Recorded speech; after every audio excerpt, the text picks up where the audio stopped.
A wallet is a third party provided service. It's a user interface where we can create one or more verification key controlled addresses so an individual or an organization can manage multiple of these addresses and the UTXOs in those addresses.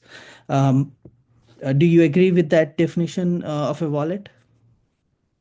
Yeah, I guess I'm curious what are you changing from last week? Because that kind of sounds like where we were last week.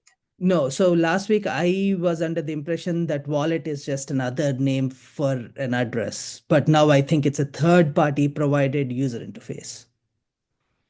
Oh, so we Yeah. just have the two. We have the verification key hash, and then we have the script controlled. For And what you're addresses. saying is a wallet is basically a group of the verification key hashes and the logic to switch between those and use them. Correct. But it's Correct. not a separate thing. It is just a group of the verification key hashes.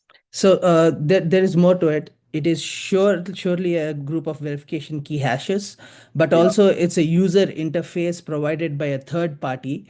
And the third party also provides a connection to a node. And that is why we are able to directly connect to the blockchain.